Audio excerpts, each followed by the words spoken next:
Nung simula na kakilala tayo sa Panginoon,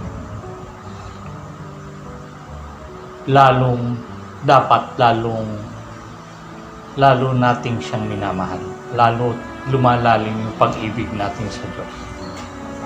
Habang tumatagal tayong nananampalataya sa Diyos, lalong lumalalim yung pagmamahal natin sa Diyos.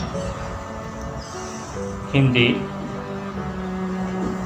lumalamig, kundi lalo pang umiinit yung pagmamahal natin sa Diyos. Dahil araw-araw nakakapag-fellowship tayo sa Diyos. Ibig sabihin, sa pag-araw-araw tayo nakakapag-fellowship sa Diyos, ang relasyon natin sa Diyos ay lalong lumalalim sa pag-ibig. Hindi lumalamig, kundi lalong lumalalim.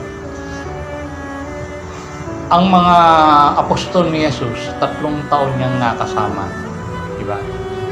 3 taon niyang nakasama at nakita niya nila na ang Panginoong Jesus nangaral sa kanila.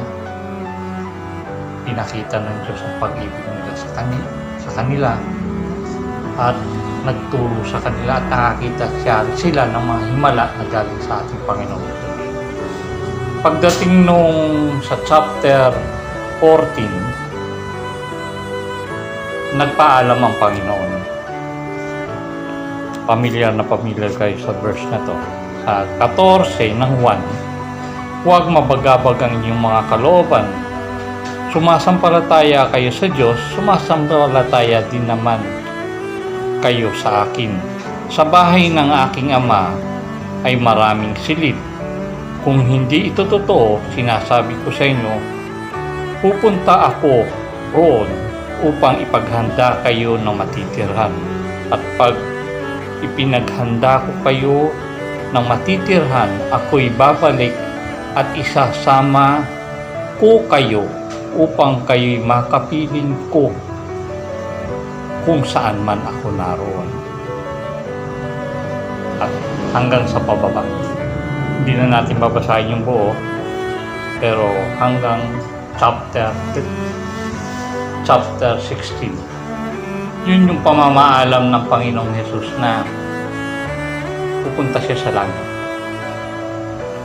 Ang pamamaalam ng Panginoong Jesus ay nagtanong ang mga disipulo niya, Panginoon, hindi po namin alam kung saan kayo pupunta. Paano namin malalaman ang daan? Diba? Dahil gusto nila lagi nilang kasama ang Panginoong Jesus. Na maalam ang Panginoong Jesus na iiwan sila. Dahil sa pagmamahal nila sa Diyos, nais nila, ang bawat disipulo, nais nila na makasama ang Panginoon pa. Diba? Pero, ang Panginoon, sabi, panandalian, aalis ako at pupunta ako sa Ama. Mapuputol yung pagkikita nila dahil pupunta ang Panginoon. At hindi nila alam kung saan pupunta ang Panginoon. At namamaalam ang Panginoon. Kaya, nalungkot yung mga disipulo. Dahil, lalong lumalalim yung pag-ibig nila sa Panginoon. Diba? At gusto pa nilang lalo pang lumalim ang pag-ibig nila sa Panginoon. Pero, aalis ang Panginoon. Sabi ng Panginoon, pupunta ako sa Ama at ipaghahanda kayo ng matitirhan. At pagbalik ko, isasama ko kayo at tayo ay magkakasama na doon. Diba? Paano kami makakasunod, Panginoon? Hindi namin alam kung saan ang daan.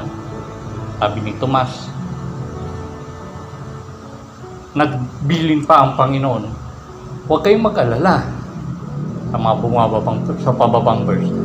Dahil sa pag-alis ko, mayroong Santong Espiritu na sa verse 16. Huwag kayong mag-alala, dadalangin ako sa Ama upang kayo'y bigyan ng isang magpapatnubay sa inyo. Ang Santong Espiritu na siyang magtuturo sa inyo, magiging counselor nyo. Yung ginagawa ko habang nandito ako sa lupa, sabi ng Panginoon Hesus, yun yung gagawin ng Santong Espiritu na mananahan sa inyong mga puso, sa loob nyo. At siya ang magpapatnubay sa inyo sa bawat gagawin nyo. Kahit for 3 years kasama nilang Panginoon, yun yung ginagawa ng Panginoon, yung pinapatnubayan siya, mali, mali yung ginawa mong yan. Di ba? Kasi mga disipulo sila eh. Ibig sabihin, ang Panginoon yung nagtuturo sa kanila. At dahil sa pagtuturo ng Panginoon, lalo silang nalapit sa Panginoon at lalong nilang naibig sa Panginoon. Ngayon, aalis ang Panginoon, mapuputol. Pero sabi ng Panginoon, huwag kayong mag-alala dahil ako'y pupunta sa Ama at paghahanda ko kayo ng matitirhan.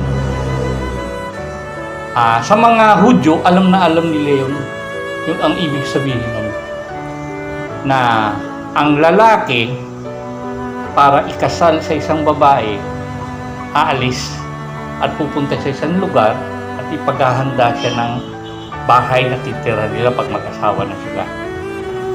Panandalian lang yun dahil yung lalaki pupunta para ipaghanda ang kanyang magiging asawa ng titirhan. At pagbalik nung lalaking ikakasal, kukunin na yung babaeng magiging asawa niya at isasama niya sa tahanan at sila'y magsasama na sa tirahan. Yun yung analogy nun eh. Diba? Ang mananampalataya ang siyang bride, ang Panginoon ang bridegroom. Diba? Sa Revelation nabanggit yun eh. Kaya alam nila yun. At habang wala ang Panginoon, sabi ng Panginoon, merong Santong Espiritu na magpapatnubay sa inyo. At hanggang ngayon, yun yung ginagawa sa mananampalataya. Diba? Ang Santong Espiritu ang nagpapatnubay sa bawat isa sa atin, kagaya ng ginagawa ni Jesus nung nandito pa siya sa lupa. Diba? Pareho. Sa ating mga mananampalataya, ang pag-ibig natin sa Diyos lalong lumalalim simula nung nakakilala tayo. At dapat lalo pang lumalim. Dahil nakilala na natin ang Panginoong Hesus.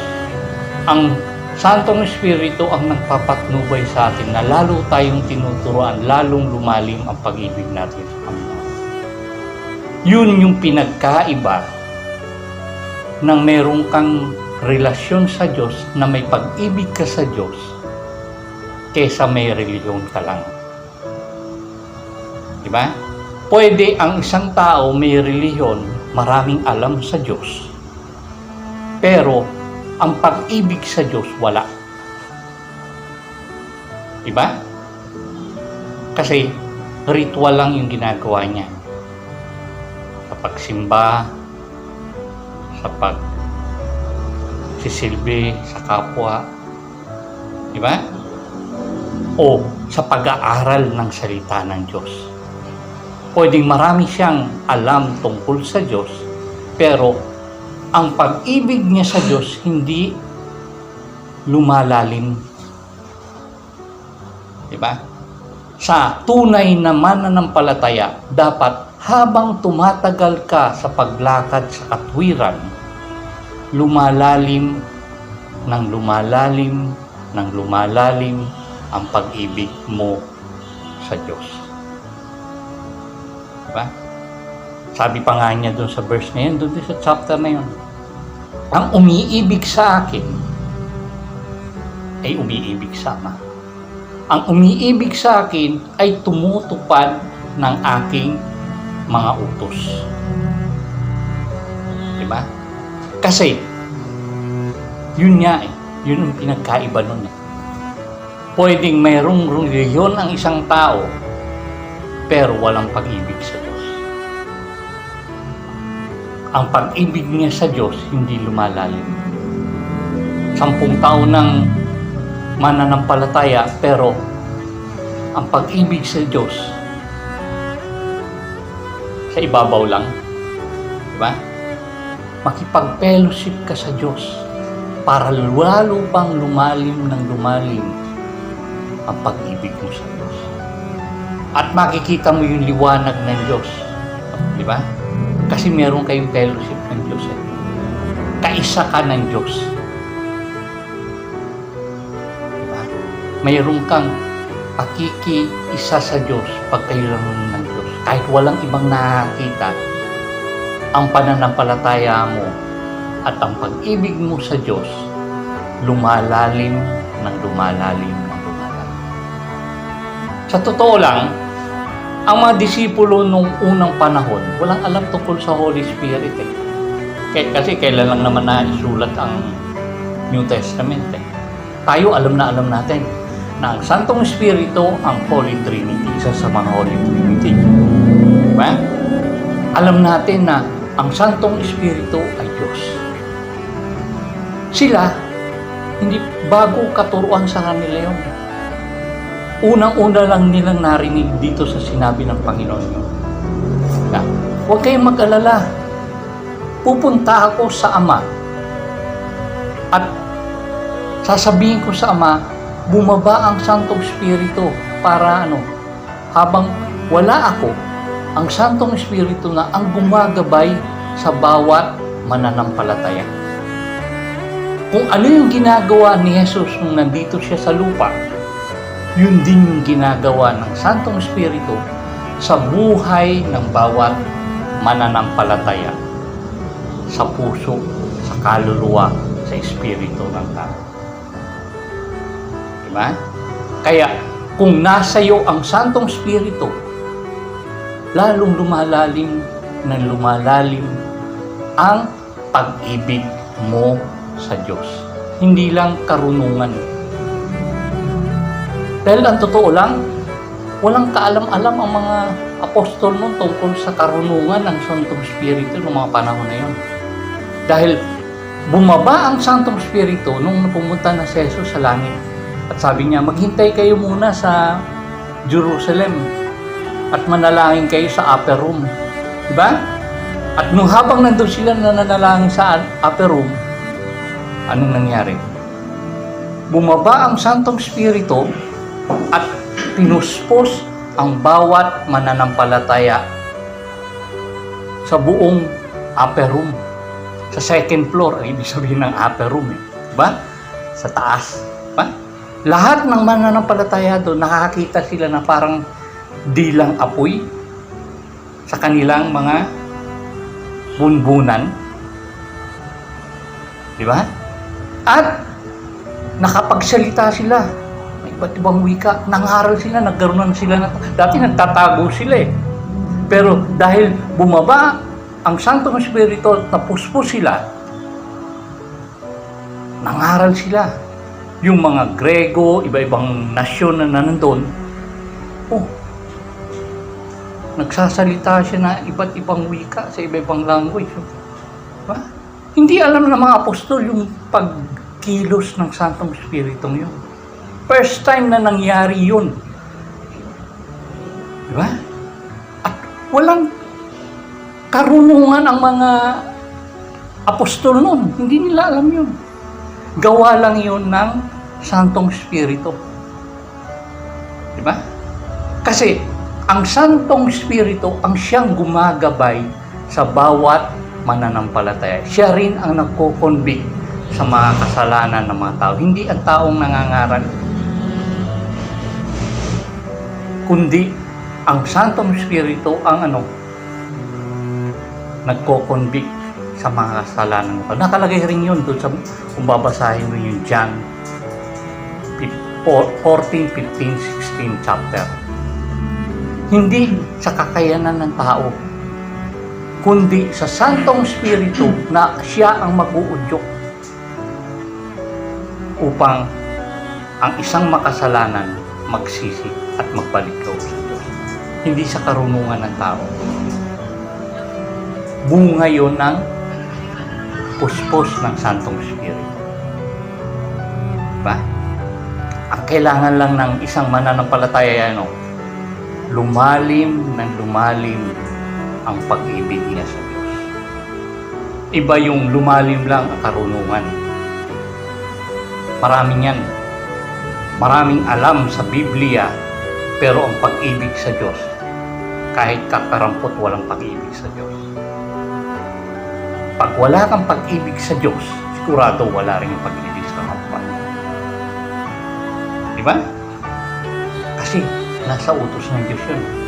Ibigin mo ang Diyos ng buong puso at ibigin mo yung kapwa kagaya ng sarili. Makikita mo na ang Kristiyano o ang tunay na mananampalataya, tunay kung ang kanyang buhay ay lalo habang tumatagal, lumalalim ng lumalalim ang pag-ibig niya sa Diyos. Dahil yun ang gusto talaga natin eh. Pag mahal mo sa buhay, ayaw mo umalis sa piling mo. Lord, dito ka lang. Eh sabi ng Panginoon, aalis muna ako. Sabi ni Tomas, Philip at mga ibang mansin, Lord, sama kami. Hindi kayo makakasama ngayon. Pero, may iiwan ako sa inyo. Diba? Mas gusto natin na si Jesus mismo rin nandito eh. Katawan mismo ni Jesus. Diba? At siya yung, ikaw, Panginoong Jesus, mangaral para bago yung mga yan. Diba? Diba? Lord, nasa tabi kita eh. Ikaw yung mangaral, Panginoon. Diba? Pero, dahil nga ang Panginoon ay nasa langit, nagbaba siya ng Santong Espiritu. Tayo lang ang mouthpiece ng Diyos. Na actually, hindi yung sinasabi natin ang nag-uudyok sa mga tao, kundi ang Santong Espiritu ang nag-uudyok sa bawat nakikinig. Hindi tayo. Hindi ang nagmimisyon. Hindi pwedeng, galing ko mangaral. Hindi mo pwedeng sabihin yun. Hindi ko pwedeng sabihin yun. Kahit sa 10 beses ako mangaral, walang maliligtas dyan. Diba? Kung walang udyok ng Santong Espiritu. Diba?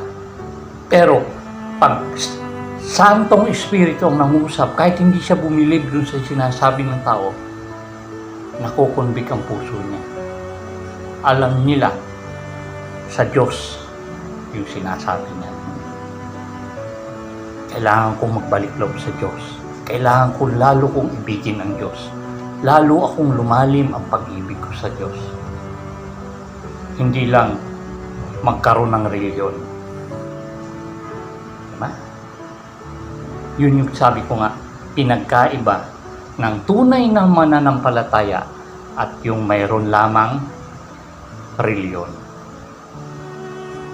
Dahil ang reliyon, kahit 10 beses kayo baptize sa iba-ibang simbahan, hindi ka magiging tunay hanggang hindi wala kang pag-ibig sa Diyos, sa loob. Yun lang po.